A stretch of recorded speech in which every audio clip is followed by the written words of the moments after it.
The following is a production of DallasCowboys.com and the Dallas Cowboys Football Club. How about them Cowboys? Yeah! Go Cowboys!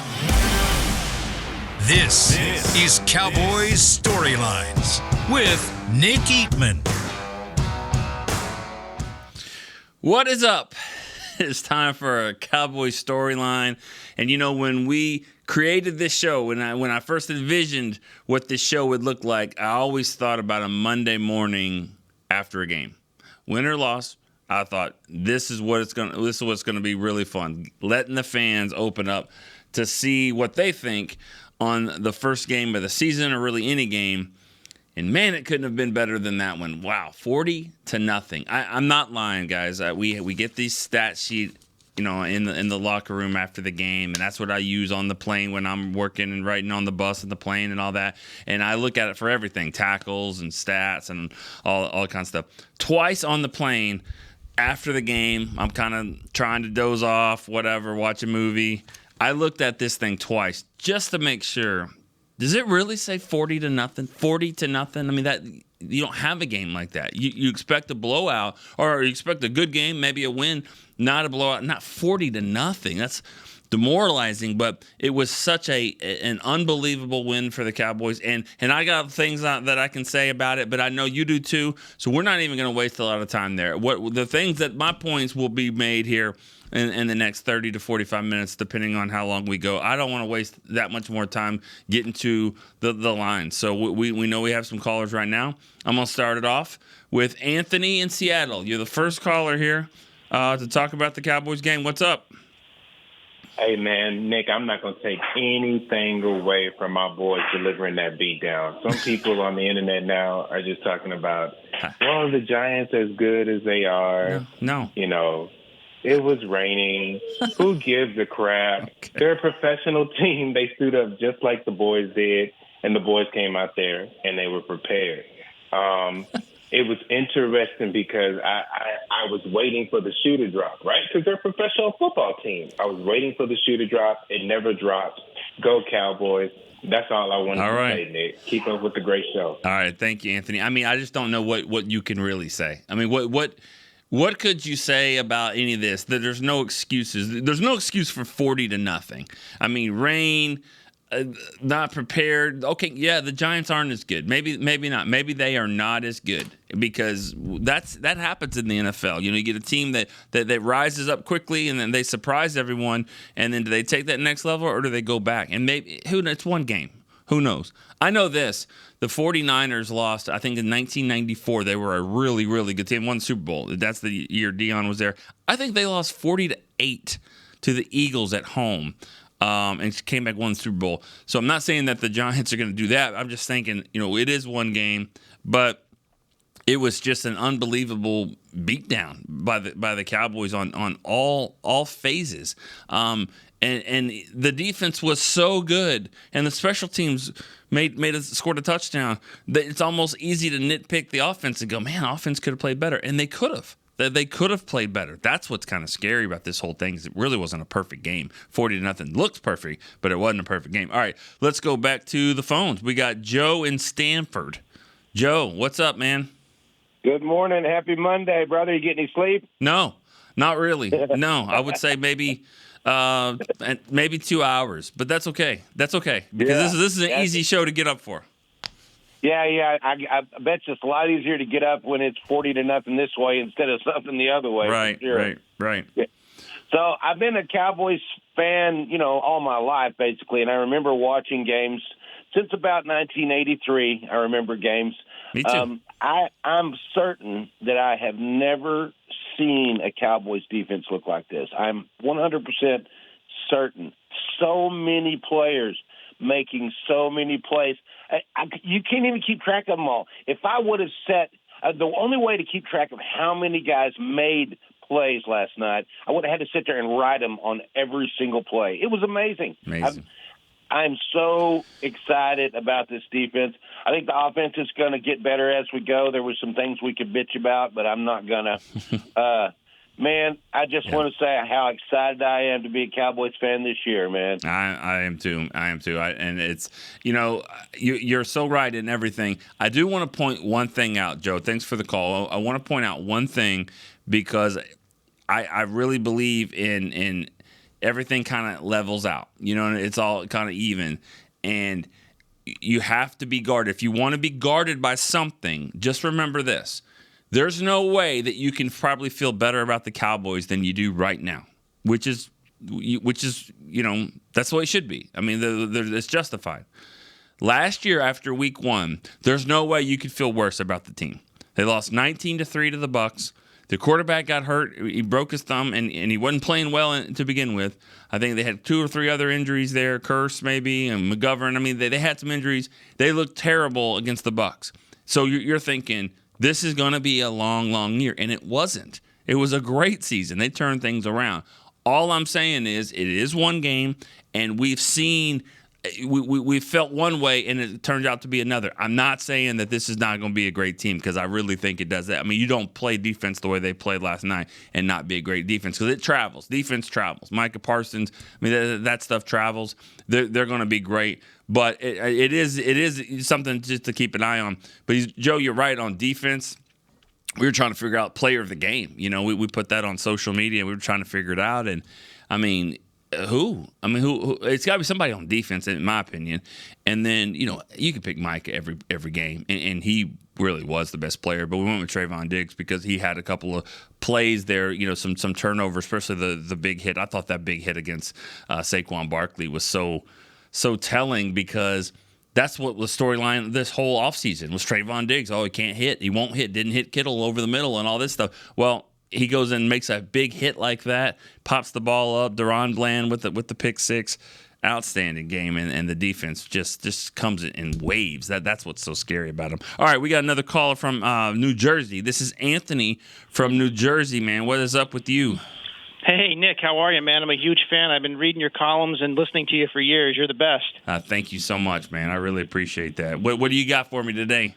I got to tell you, man, I haven't enjoyed a win like that in such a long time. I mean, being in this area, I can't tell you what I go through when the Giants happen to beat the Cowboys. Yep. So to have a win like that was fantastic. And, I listened to, some of the New York morning shows here, and Boomer Esiason hosts one, and he was talking about the 90s Cowboys a few weeks ago. And what he said is what made that team so difficult, as we all know, is it'd be the fourth quarter, but they're playing like it's the second quarter because they rotated so many great defensive linemen. And that's what it reminded me of last night between Parsons and D-Law and Sam Williams and Dante Fowler and Dorrance Armstrong. They just kept coming, and fresh guys kept coming, and you could tell the Giants just had no answer. And I mean, look, I don't think they have a great offensive line by any means. I mean, Andrew Thomas is, he can play, but I mean, I'll tell you, just watching the game, it was like a flashback. And I agree with you, you can't overreact to one game, but it was incredible to watch. It sure was, and I appreciate the call. And you bring up a great point there that I've thought about too about the depth, and we've talked about this all of training camp. You can't tell me that Dante Fowler is your fourth best pass rusher. I mean, how many teams have that as their number 4 guy? And so you only play 48 players. And so when you get into a game like that, put the backups in. This isn't high school. You don't put the JV in. I mean, you're putting in Sam Williams, who wants to make a sack every single play. You're putting in Dante Fowler, or Dorrance Armstrong's rotating in. I mean, these guys, safeties. I mean, you're going to play Wanye Thomas. I mean, he's over here headhunting the whole game. The depth is just incredible, and I think we saw it in training camp. We're seeing it in this first game. It was really, really impressive to see. All right. Back to the line here in Grapevine, Texas. Tim in Grapevine. Tim, what's up? Nick, happy Victory Monday, my guy. Love the show, and I love hearing from fans from coast to coast and other countries giving their diversity of thought. I think it's a great show. Thank you for putting this on for us. This is your guys' show. I'm gonna say it once a show. It's y'all's show, and I'm just here driving the bus, and I'm okay being a bus driver because today we're gonna go fast. We're gonna go fast today. We're gonna be in the HOV lane. And we're gonna fly. What's up, Tim? What do you got for me? Hey, I love the party bus. Or at least you call it. It could be a party bus. But, well, couple things. Number one, first and foremost, I want to give a shout out to Mr. Jerry Jones for finding a way to retain Dan Quinn. I mean, we need to send him a bouquet of roses from anonymous Cowboys fans across the world and say, Jerry, thank you. Tim, I mean, hold on. Now. Let me tell you something. You're right. There is no salary cap for the coaching staff. So Jerry does what he does best. You know what I mean? And he can make that happen. And you're exactly right, though. It all starts with Dan Quinn. Keep going. It's just look. This is not a shot at anyone because I respect all coaches. It's a very thankless and hard job most of the times. But compared to Rod Marinelli with George Selvey, Nick Hayden, Jeff Heath, and those are hardworking guys, tough players. I mean, you look at the player profile we have now, and it's just. It's really unbelievable. I've never seen anything like it, and probably since the '90s, really. Yeah. So you're I just want to say that, and then my actual question for you is this: how can you keep Wanye Thomas on the field when Wilson returns? Because I feel like this guy, he's got the length, he's got the instincts, he just looks like a great young player that's just now kind of scratching the surface. Oh yeah, and I'll hang up. Yeah, he's got to play. He's got to play for me. I mean, because even if he's not playing safety, I mean, when have you seen a guy block a kick like that? I mean, we're not talking about Too Tall Jones, Chris Caney. I'm taller than you. I'm gonna block the kick. And these guys, Goodwin around the corner, Scandrick. I thought Scandrick was gonna block a kick for for 15 years when he was sliding. I thought he would make a block. But the way that he timed that, I mean, that's just a player. That's just a football player. And he's been doing it since really all of camp. I mean, he had an interception there, in the first minute of camp. Got the whole press box excited, But that's an inside joke there. But one has been making plays. I mean, he's been making plays, and he made a play there, and it was unbelievable. And I think that he's got to play. I mean, you figure it out. You just figure it out. And Jordan Lewis is coming too. I don't know how they're going to keep all these guys active. I think probably Igbenogany. I think that's right. I finally got that one right. Great. I mean, I didn't have him as my first touchdown of the season. I'm sorry. We this whole pod picks on the website. Didn't put him in there as first touchdown of the season. How funny is that? But, Wanye Thomas, just a playmaker, and you got to figure out a spot for him, no doubt about it. All right, going back to – let me go to the text line real quick here. I want to make sure we do that. We definitely want to get some text messages in here as well. Not everybody can call. I understand that. So let's do how about Bo and Laredo? Because are the tight ends underperforming, or was it just the weather? Can the issue of the drop passes be fixed in the coming weeks? I was a little surprised. I mean, I hadn't seen drop passes from Ferguson for sure. And the one to Hendershot, I mean, that was a great throw by Dak. I mean, he did a great throw, and just the way he's got to kind of torque his body like that and make the catch, and he didn't. I'm going to put weather in some of that because it doesn't rain like that in Oxnard. It certainly didn't. Well, it rained some, but not like that, and they didn't practice in it. And so I hadn't seen anything from drop passes of those guys, so I'm going to say probably so. I wouldn't worry about that too much. I thought they were forcing it a little bit to the tight end, but that's there's got to be something. And tight end play will be there. But Brandon Cooks, just what he's going to bring to the offense there, what he did bring to the offense, going to open it up. I think the tight ends are going to be really, really effective in this offense. All right, let's go to.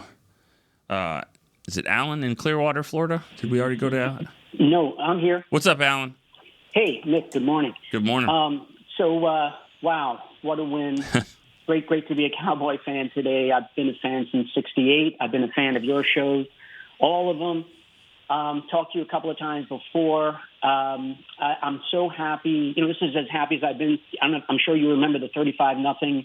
When the Giants that year, it was opening weekend, and the Giants were supposed to be able to compete, and everybody was all the Giants fans were talking, and it had 3 or 4 touchdowns. It was crazy. Remember that game?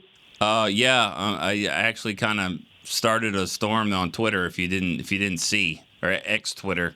Yeah, I put that out there. I said, just saying. The last time the Cowboys won the Super Bowl, they beat the Giants on the road at night, 35-0. Just saying. Right. Yeah, I haven't had a tweet that has blown up like that in a long time. So yeah, I do remember the game, and I triggered some memories of others as well. And so I'm just saying. I'm saying it. It's wonderful. Yeah.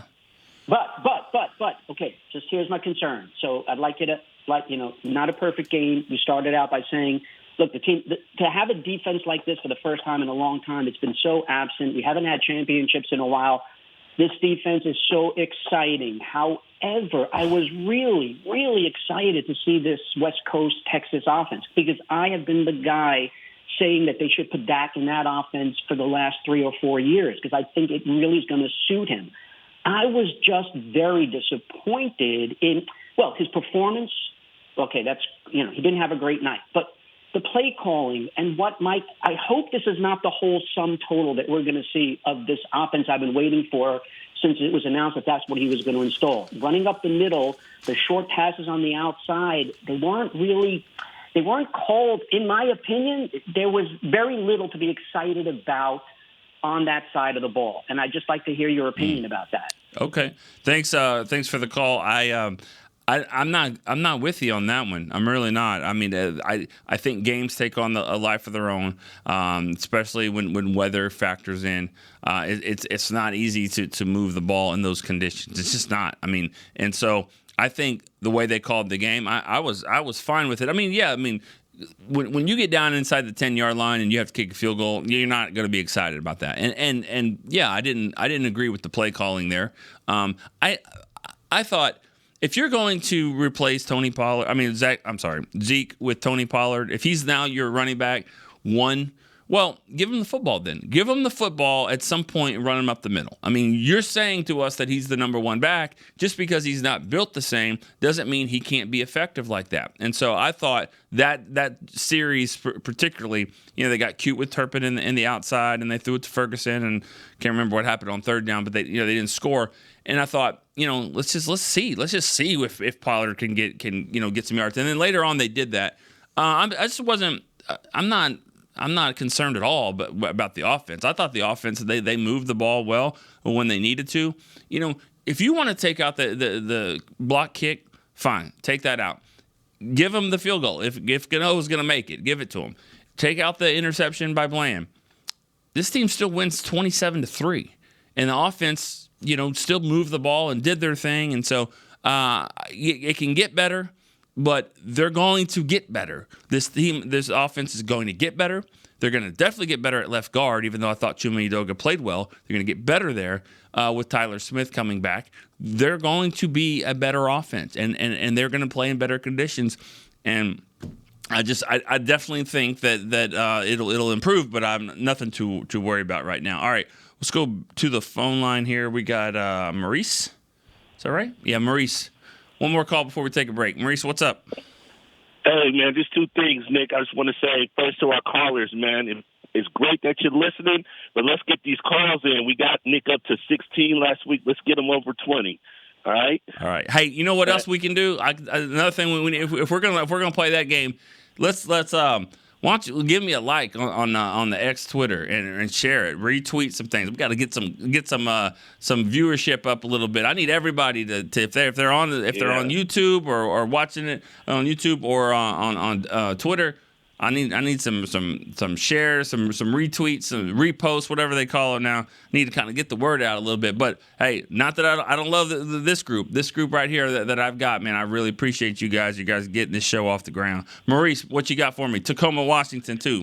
What's up? Absolutely. So I just, the players did great, but I want to say something about that coaching staff. They were clearly the winners of that game. They clearly outcoached the Giants to the fullest, and I believe that they deserve their flowers, and just kudos to that coaching staff. What you think? Yeah, 100%. I mean, we don't ever do that. I mean, seriously. I mean, most people don't do that. They don't think of the coaches. They think of a great play. They don't think of a great play call. And then when it doesn't work, then it's a bad play call. But yeah, coaches don't ever, like you said, get the flowers. They should in this game. And another thing, we can probably put this to bed. Remember this feeling right now.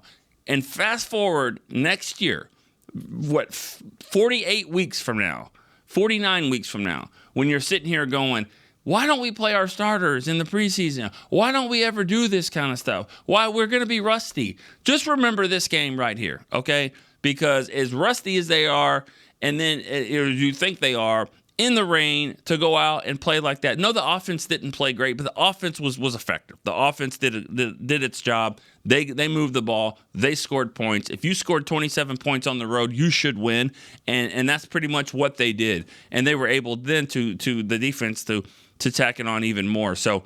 No, I don't. I think the way they've handled things, the way they've gotten this team ready, you got to give Mike McCarthy and his staff a lot of credit. They got the team, built it up for this moment. Everything that happened in training camp, if this guy's hurt, hold him out. Get him ready. Get him ready for this game right here. The Cowboys were definitely ready for that game. We're going to take a quick break here on Cowboys Storyline. We're going to come back. We're going to get to the phone calls. Got more text lines as well. We're going to go a little bit overtime today, so we'll be right back on Cowboys Storyline. Fall is here, and that means football is back, bringing all the delicious game day foods with it. As you prep for all the big games, tailgates, and watch parties, let Yo Quiero be your one-stop destination for all things home gating. Yo Quiero's fresh, flavorful, ready-to-serve guacamole, made with real Hass avocados, will score taste bud touchdowns as you cheer on the Cowboys. Yo Quiero's wide range of mouth-watering and versatile products can be found in your local grocery store's produce or deli section. Grab some today. Star Sports Tours is the only official fan travel partner of the Dallas Cowboys, offering exclusive game weekend travel packages with pre-game sideline access and photo ops with current players, cheerleaders, and Cowboy legends. You want to stay at a team hotel, attend the best tailgate party in Texas, tour the Star, and talk X's and O's with me, Everson Walls? With Star Sports Tours, you can. Visit cowboystravel.com to book your travel package today. SeatGeek has your back no matter what kind of Cowboys fan you are. So whether you're a diehard fan or a don't really care fan, a we got 'em next time fan or we'll never win again fan, a here for the tailgate fan or a first one through the gates fan, SeatGeek not only makes buying and selling tickets easier than ever before, they made just about everything else easier too. So whether you're a here every week fan or haven't been here in years fan, SeatGeek has you covered. Download the SeatGeek app today. SeatGeek, your ticket to great Dallas Cowboys seats. How's Wingstop sound? Crispy, juicy, classic wings. Made to order, cooked to perfection. And sauced and tossed in those 11 soul-satisfying flavors.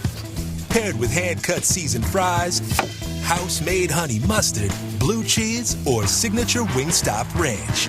And of course, spicy Cajun fried corn. I think you've heard enough. Get your flavor delivered at wingstop.com. Back to Cowboys Storylines. We're starting off the second half here, the Cowboys Storyline show. We're going to start off the second half just like the Cowboys did. Had a big lead just like we did. Had a great first half. Got to get the ball. We're going to drive right down. We're going to score. That's exactly the way the Cowboys did it last night. Winning 40-0. 40-0. Biggest shutout win in team history. Biggest margin of victory in a week one game. And it, I don't know what else to say. I mean, you could go on and on and on about the different stats and things that hadn't seen. A kick return and a pick six. I mean, a special teams touchdown and a pick six in the same game. I mean, just so many things. It was awesome, and we can go all day long. And I know you guys want to talk about it too, so that's why we're gonna go to the text line though real quick. We had a question or a caller earlier that had said, "Hey, give Jerry some credit for MVP for keeping Dan Quinn." Dan from Philly also says that, and then also who else said that? We had another guy about Will McClay. I think I just missed it. Here we go. From Stratford, Kentucky. Stratford, Connecticut. Tony in Stratford, Connecticut said MVP for Jerry for keeping Will McClay. So he's right too. I mean, the way Will McClay really helps being here because you need consistency, you need continuity, and that's what Will provides. And when that's why you don't change coaches all the time. You know, it's not smart to do that because you want a guy like Will McClay to know what his coaches want, what they need, what's going to work for their system. So the longer you can keep these things together, the better you're going to be. And so, everybody's right on that. Those guys are MVPs, and Jerry, give him credit for keeping them. All right, back to the phone line from New Mexico. We have Kent from Las Cruces, New Mexico. What's up? Hey, Nick. What an awesome Monday morning. Awesome. Yes, sir. Hey, I got two things. First off, I was glad to finally see the shutout. Maybe I'm greedy, but every time I see our defense perform like that for 3/4 of a game, and then either play calling changes or they let up intensity a little bit when they've got the game well in hand, it's always been, to me, disappointing to watch them give up a shutout late after thoroughly dominating. That was just really awesome to see that and then complete the shutout last night. And secondly, I've got to respectfully disagree with Big Nate. He has said that this is a successful season if we make it to the NFC Championship game. I respectfully disagree there. With this group, if we can't get to the Super Bowl and win it, then when are we? This is a fantastic group of coaches and players. I think this year is the year. Well, I appreciate the call. Thanks, Kent. And that's one thing that I don't want to deter fans from making statements like that. But for me personally, though, and on this show, I think you guys know me long enough. I don't love to go down that route, because I think when you do that, you don't enjoy the season. I'm gonna enjoy the ride type of guy. We all know what the goal is, and this team looks like a team that will be competing for it. And if they don't get there, there's going to be a disappointing loss. Just like they all are. Go back and look at all the playoff losses. Not only was it a game you thought that they could have won or should have won, but something weird probably happened. There's some weird things that happened that have kept the Cowboys from advancing there, and the main reason is because they just haven't been good enough. I mean, we know that, but you can't tell me some strange things you just don't see every day haven't happened in these playoff losses. And so, we'll get there when we get there. I think we take it one game at a time. Not to be cliche, but that's what it is. And we're doing this show 5 times a week. We're gonna do a lot of these shows. We get a lot of these calls, so I think we know what the goal is, but I don't like going there too much, because I think we kind of overlook sometimes what we're doing right here. And your first point is what we talked about with the depth. They didn't give up the shutout because they were still better than the Giants. They emptied the bench. Those guys were still better. Sam Williams, Dante Fowler, Neville Gallimore. I mean, those guys are better football players. And they were playing better, and they had some pride in the line. They did not want to give up that shutout, and it definitely showed. All right, going back to the phone line from Fort Worth. David in Fort Worth, I think first-time caller. David, what's up? Yes, sir. First-time caller, long-time listener. Nick, if I can say really quick, I discovered you guys back in 2014. I know it wasn't as long as some other people, but I was deployed, man. I was kind of in a dark place and found y'all's podcast. Obviously, the 2014 was an amazing season, so it really helped me out, and so I want to thank you personally. Well, thank you. Because what you do is more important than any of us, and so I want to thank you for that. And if we could help in any way, then that's awesome. But let's not overlook the fact that what you do is critical for all of us. So thank you. Yes, sir. Thank you so much. I just wanted to bring up, because some of my buddies, along as some of the callers today, they've kind of brought up their worries about the offense and how it wasn't clicking how they like and this and that. And I'm sure you touched on it. Other writers are going to touch on it and stuff. But I just wanted to remind everybody, it was a downpour. We were down a left guard. We had no preseason worked with all these guys. You know what I mean? It's a new offensive system. So I just encourage everybody not to get too high on the defense and not to get too low on the offense, because the Giants were facing the same issues as well. Yeah. So you kind of got to have a level head whenever you think about things like that. But I'm super excited, man. It was awesome. You got special teams stepped up, defense stepped up. Parsons is just a lion, like we all know. So man, I'm really excited. I appreciate you taking my call, Nick. Yeah, thank you, David. And you're right. Let's don't get too low on the offense for sure. I don't know if the fans are going to go with you on don't get too high on the defense. I mean, right after that game, I mean, how can you not? But you're right. Let's don't think that this is going to be a shutout every week, and it certainly won't be. And they'll have some issues. I mean, Daniel Jones is just an average quarterback to me at best. Average. He can run. He's an athletic quarterback, and he made some plays on. Now why they kept him in the game so long, I don't know, because he kept getting hit over and over and over. I thought it was funny going down on the elevator. Inside the elevator, you hear the the play-by-play for the Giants. They have it kind of in the speakers there. And so they're reading off the stats, and they said Daniel Jones has been hit 11 times. It says Daniel Jones has been hit 11 times, and the play-by-play said, well, why don't you ask him tomorrow morning, and I guarantee he'll tell you he got hit a lot more than that, because it feels like he got hit 30 times. And he did. I mean, when he run the ball, you get tackled as well. I thought that they beat him up the entire game. So that was actually fun to watch for the Cowboys defense, just in waves like that coming after him. All right, phone line again in Lubbock, Texas. Justin in Lubbock, what's up? Good morning, Victory Monday. Good morning. Always a good Victory Monday morning when you are a Longhorn fan in Lubbock, Texas. If you're a Longhorn fan in Lubbock, Texas, it was probably the best weekend you could have, right? I mean, and I got a baby on the way. So, wow. I mean, Well, congrats. I got the trifecta, man. Congrats. That's awesome. Man, I really thought that the 3 sacks for Micah 6 minutes into the first quarter, I was like, it's done. It's going to happen. Was that you that said that? Yes, sir. Okay. That was me.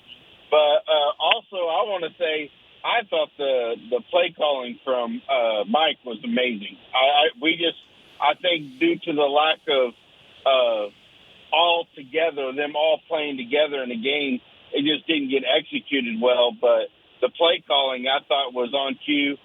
Cooks, I thought, played amazing. He brought a toughness that I didn't think he had, like that 3rd and 5, 3rd and 6 over the middle, knowing he's going to take that hit, still getting it for us. And then, like you said all year last year, and like I've been saying, there was no reason to have Turpin's speed and not have him on the field. So to see him incorporated into the offense, I thought was really cool.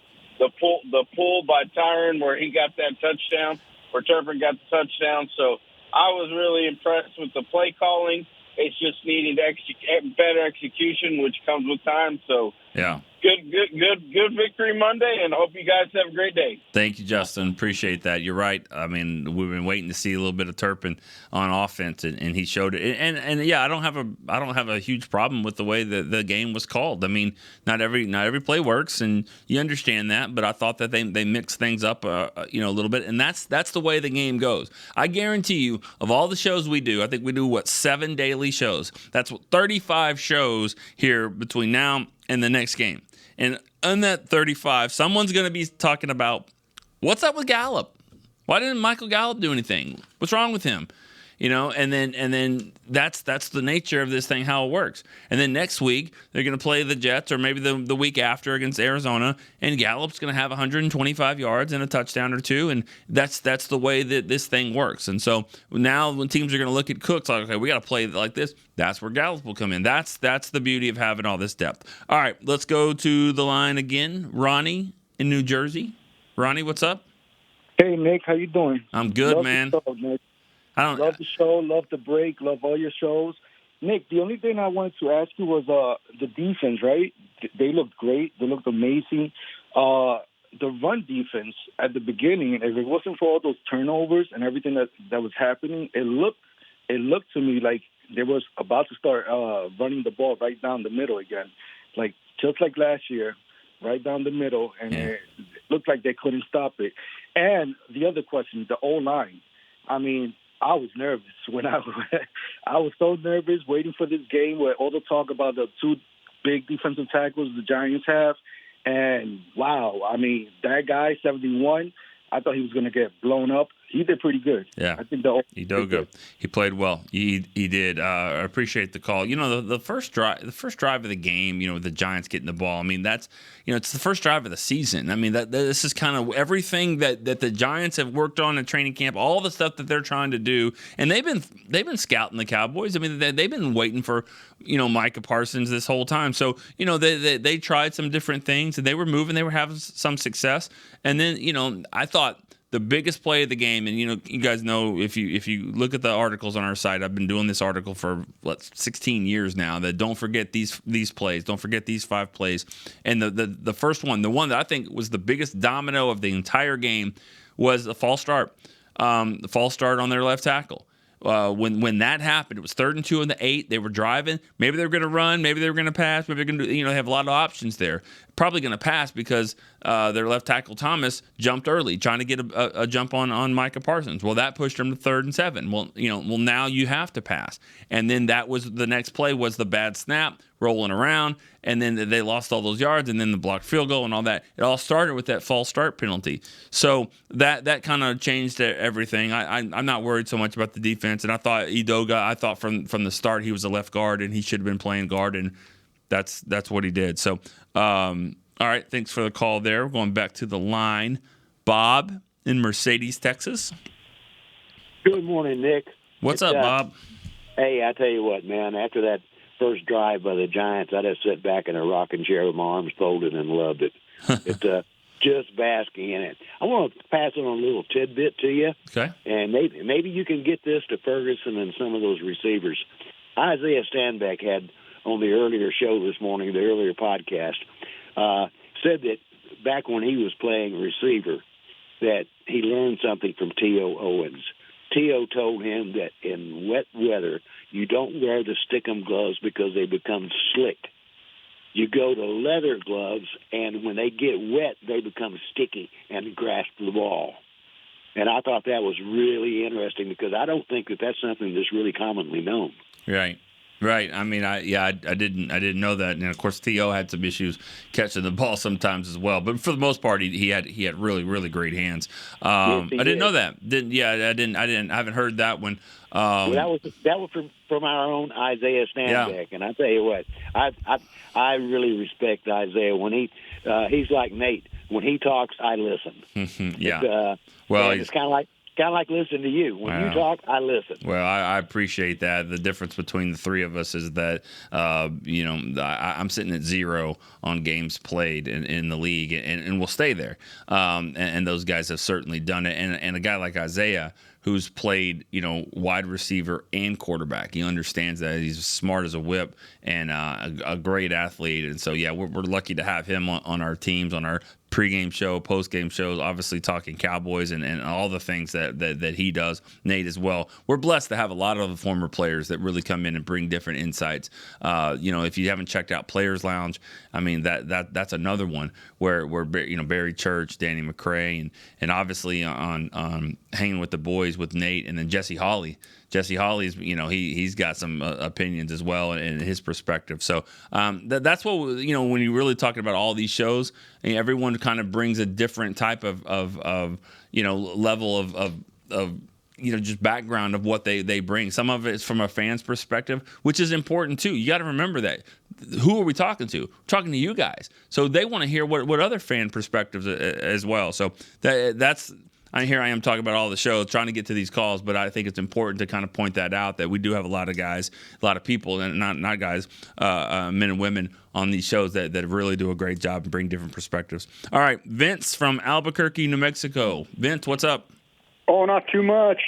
Roses are smelling good, sunny, great. Yeah, everything. I'm sure the coffee tastes good this morning, and everything's great. Yeah. So you talked about it a little earlier about we didn't play preseason with the offense. It's just going to take a little while to get it going, new play calling, all that. But I think, like some of the other callers were saying, it's going to get better, and it's going to get really, really good. Yeah. And the rest of the league is going to have to watch out for us. Yeah, I agree. I mean, I agree. I think the offense will get better. I think the defense. I think teams will also figure out some ways to neutralize on defense. They'll figure out what the Cowboys are doing. But if Dorrance Armstrong and Dante Fowler and Osa Odigizua is getting those sacks, it's going to be. I mean, it's tough to stop. And I'm 41 minutes into the show here, and I forgot to. I mean, my favorite play of the entire game, and I was like, I was just looking at it in the press box over and over. It was the play where they moved Osa out to the end and Micah inside. Micah gets double teamed, pushes them back too. I mean, he was making some progress here, and Osa was able to kind of slide in and get the sack. To me, that shows, look at the strength that Micah has. Look at the versatility that Osa has. Look at the creativity for Dan Quinn to kind of be able to do that. When you can do that, when your defensive tackle can play in and then rush from the inside, and your pass rusher, who's really called a linebacker, can push a double team back into the pocket and collapse it like that, man, that creates so many possibilities there. Pretty awesome there. All right, Nick from North Carolina. Nick, what's up? Hey, good morning. Morning. Beautiful Victory Monday. Gotta love it. Anytime they can put a whooping on a divisional opponent, especially the Giants. No doubt. No doubt. And especially when I know that they get a lot of recognition and, publicity. That's the Cowboys. But all week kind of listening to Strahan and Good Morning Football, them all boast about the Giants. So it was very, very magical to see them get a whooping on them. But just had a quick question, because I think it was you that brought it up during the game.